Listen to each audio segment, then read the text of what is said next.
I'm going to present 5 news articles and you get to determine if they're fascinating or fake news.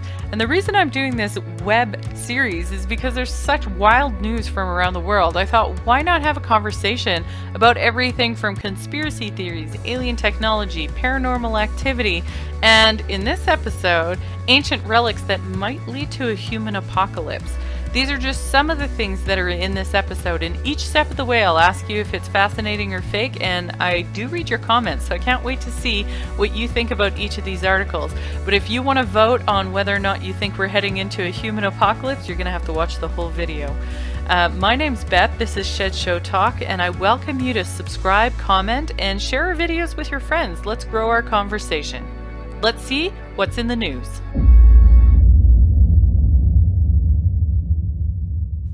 You are looking at a 4,000-year-old clay tablet written in cuneiform by the Assyrians, and this is one of the keys that helped an economist, or actually 3 economists and 1 historian, locate 11 missing Assyrian cities.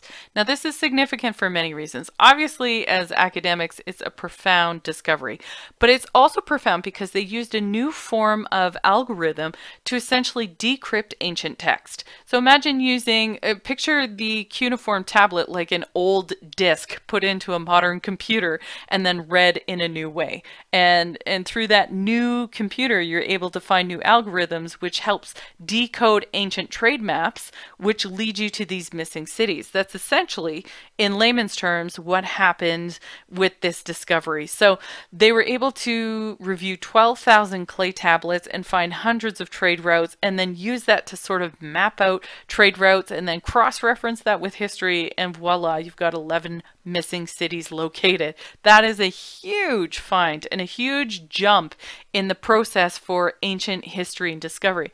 But the Assyrians are really interesting to people in our Shed Show Talk community because several people believe in the Assyrians' connection to an alien intelligence. Now, other people believe it's supernatural, and then there's a third party that simply believe that they were advanced humans. But either way, if you Google the Assyrians, you'll see that they're tied to Jonah and the whale, all the way to a face potentially on Mars and Tree of Life technology. So imagine what could potentially be found in 11 lost cities of the Assyrians. So here's my question. Do you believe that the Assyrians are tied to alien or supernatural technology? Is that fascinating or fake?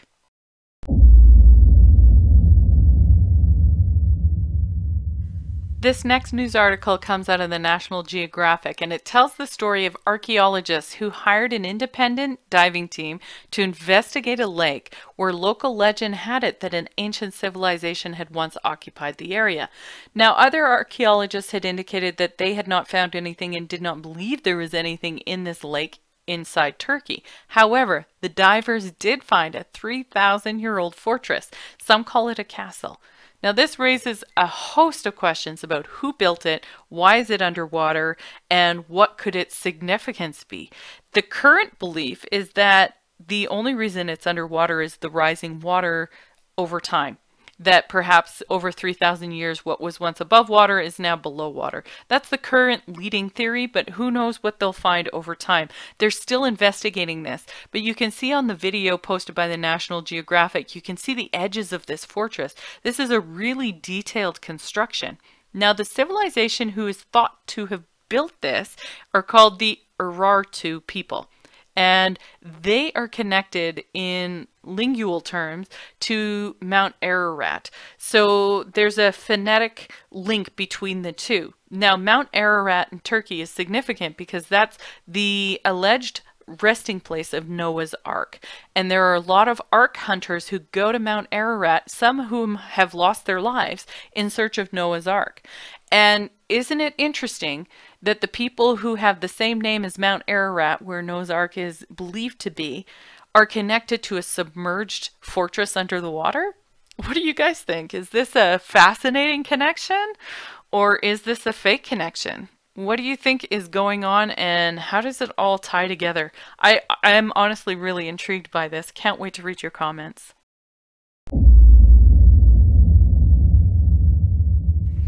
They found skeletons in the Dead Sea Scroll Qumran caves. This is going to cause me to nerd out just a little bit. The skeletons they located might finally solve the question of who wrote the Dead Sea Scrolls. And if you're not familiar with the Dead Sea Scrolls, I highly recommend that you go down the rabbit hole, start with Wikipedia and work your way from there. But the Dead Sea Scrolls was a game changer in how people viewed the translation of historical and religious texts.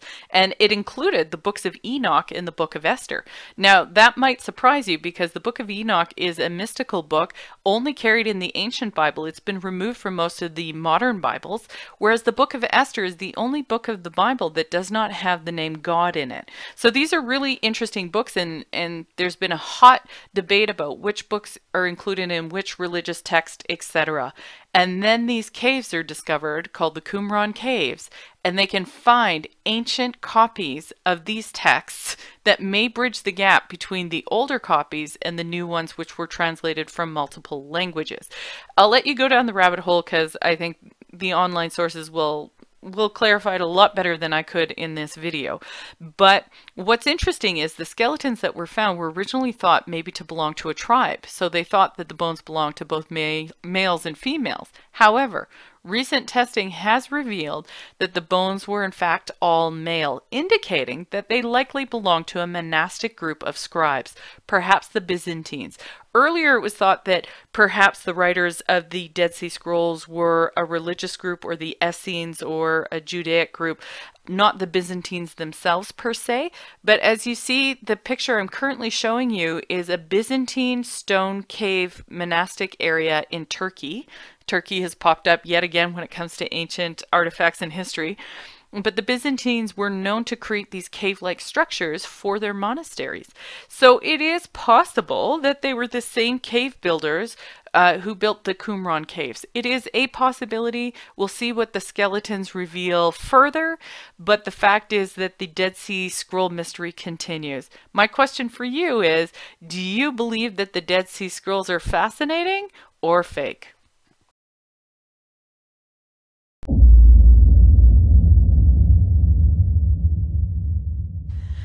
When you picture the future, do you picture an overlord artificial intelligence ruling over us and demanding worship? Or do you picture an artificial intelligence that is benevolent and kind?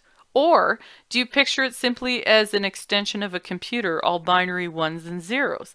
Well, Anthony Lewandowski believes that the future is religion, and that religion will worship the deity of artificial intelligence. He's created a religion called the Way of the Future, and its initials are WOTF, and he's registered for nonprofit status with the IRS in the United States. Now, what's interesting to me, I don't really want to get into the religion side of things, but what's more interesting to me is that he is seeing that there will be a demand for worship of an artificial intelligence as humans' deity. So in other words, the overlord of humanity will be our very own creation. Just let that sink in for a moment. What he's proposing with this religion has profound implications. Now, I know Elon Musk and Stephen Hawking have been talking about the big brain project, the kill switch, and different methods of containing or controlling artificial intelligence. I've done a few videos on that. Particularly concerning is that Stephen Hawking at one point had admitted that they had not succeeded in finding a kill switch for artificial intelligence. So it might be possible that artificial intelligence could become nefarious. Other people are concerned that it could become pathological, and yet other people like Mark Zuckerberg are more optimistic about it, believing that it can be controlled and regulated. Even though Facebook has deactivated 2 artificial intelligences which were starting to develop their own language and communication. It was just in its infancy, but they shut it down. So here's a wild question. Is the future overlord of humanity going to be artificial intelligence? Is that fascinating, or is that fake news? I can't wait to read your comments.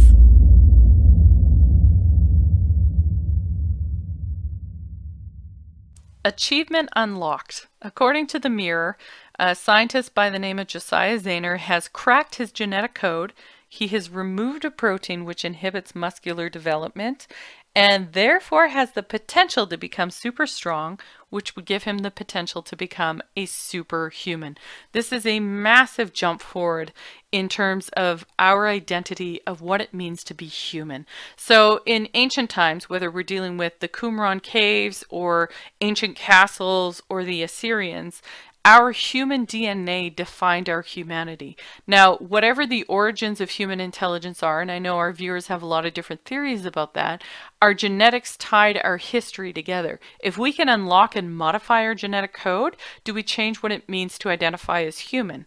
And if so, how does that pair us off against artificial intelligence or with artificial intelligence? Will these blend together now that we've opened our genetic code? Because artificial intelligence doesn't have a genetic code, it has a binary code. We have a genetic code, and there's different scripts that run through our intelligences that define our behavior and our patterns. So is it possible by unlocking both of these that we have opened ourselves up to a completely unprecedented future that was only prophesied about in ancient cultures? Because regardless of what ancient culture which religion each ancient culture had, they all have apocryphal writings talking about potential prophecies of the future. So is it possible that we're actually facing those prophetic times in the sense that we are altering the entire course of what it means to be human in comparison to artificial intelligence? Or is it possible that we're facing the final battle between the human and the human creation? So these are just some of the questions I've had after reading the news this week. How about you? What are your questions? What kind of questions have popped up for you in this episode as you consider the ancient past and the near future? Do you believe we're facing an ultimate cataclysm? Let me know in the comments section. Let me know if you find this fascinating or fake. But also keep an open mind. This is a shame-free environment where people can have conversations. My name is Beth, and this is Shed Show Talk. I'll see you next time.